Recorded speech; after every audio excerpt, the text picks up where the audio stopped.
Hello दोस्तों, आज हम डिस्कस करेंगे बीएड के माइक्रो के लेसन प्लान्स के बारे में। तो सबसे पहले इसमें जो स्किल आती है वो है हमारी स्किल ऑफ री इन्फोर्समेंट। तो उसी का आज हम एक लेसन प्लान डिस्कस करेंगे। जो हमारा लेसन प्लान है ये है वृत्त के ऊपर। सबसे पहले आप क्या करोगे, इसमें सबसे पहले आप अपना नाम लिखोगे, फिर आपका रोल नंबर, फिर विषय, फिर उपविषय, फिर आपने कौन सी कक्षा को चूज़ किया है, फिर समय, और फिर आप उसमें डेट डाल दोगे। इस साइड आप लिखोगे छात्र अध्यापक क्रियाएं, और एक साइड आएंगी आपकी छात्र और छात्रा क्रियाएं। सबसे पहले आप लिखोगे कि छात्र अध्यापक कक्षा में प्रवेश करेंगे तथा सभी छात्र छात्राओं का अभिवादन करेंगे। तो छात्र एवं छात्राएं क्या करेंगे, सभी छात्र एवं छात्राएं खड़े होकर अध्यापक का अभिवादन करेंगे, है ना। सबसे पहले जो इसमें कंपोनेंट आता है, इसमें बहुत सारे कंपोनेंट हैं। तो सबसे पहला जो कंपोनेंट है वो है इंट्रोडक्शन। तो आप कुछ इस तरीके से लिख सकते हो कि बच्चों, हम अपने आसपास देखें तो एक आकृति ऐसी है जो कि एक जगह से शुरू होकर वापस उसी जगह पर आकर समाप्त हो जाती है और आकार में गोल होती है। जैसे कि आपको पता ही है, चूड़ियाँ हो गई, घड़ी हो गई, पिज्ज़ा हो गया,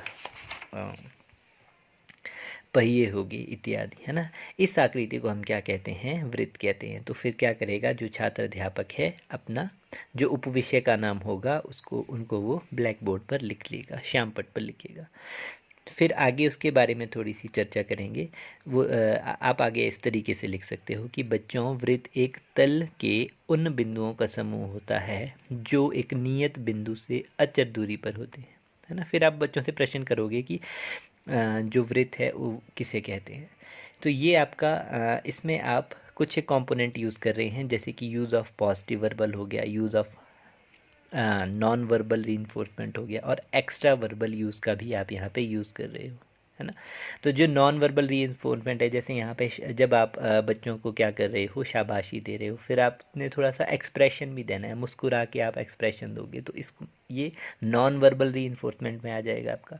पॉजिटिव वर्बल में आप बच्चों को कह रहे हो शाबाश बच्चों बैठ जाओ, है ना, और एक्स्ट्रा वर्बल का भी यहाँ पे यूज़ आप कर रहे हैं।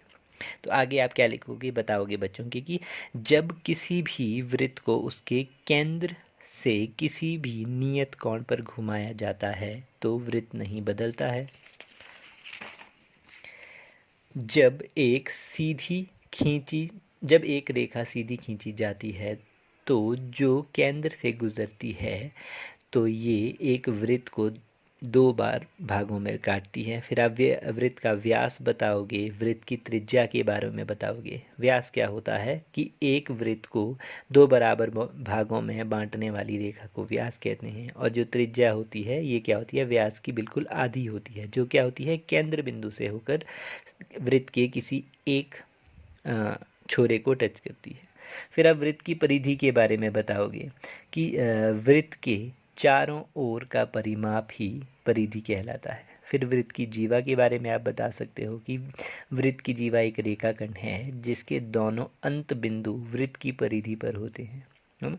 फिर आप इनको ब्लैक बोर्ड में भी इस तरीके से शो करवा सकते हो, और उसके बाद आप क्या करोगे, बच्चों से कुछ क्वेश्चंस पूछोगे इन्हीं में से, है ना। जैसे मैंने यहाँ पे पूछा है कि वृत्त की जीवा किसे कहते हैं, तो आप किसी से भी पूछ सकते हैं। तो यहाँ पे हमने कौन कौन से कंपोनेंट का यूज़ किया है, इसमें हमने किया यूज़ ऑफ पॉजिटिव वर्बल और नॉन वर्बल रीइंफोर्समेंट का यूज़। तो फिर उसके बाद आप वृत्त की चाप और वृत्त की त्रिज्या खंड के बारे में बताओगे कि चाप क्या होती है। वृत्त चाप वृत्त की परिधि का एक हिस्सा होता है। ये उसके बाद जो त्रिज्या खंड है वो होती है कि एक ऐसा क्षेत्र होता है जो किन्हीं दो त्रिज्या खंड एवं चाप के अंदर होता है। जो छोटा भाग होता है उसको छोटा त्रिज्या खंड कहते हैं, और जो बड़ा भाग होता है उसको आप क्या कहते हैं, बड़ा त्रिज्या खंड कहते हैं। फिर आप इस तरीके से फिगर भी ब्लैक बोर्ड में शो करवा सकते हो। और लास्ट आपने वृत्तखंड के बारे में बताना है कि वृत्तखंड वह क्षेत्र होता है जो एक जीवा एवं एक चाप से घिरा होता है। यह जीवा वृत्त को दो खंडों में विभाजित करती है।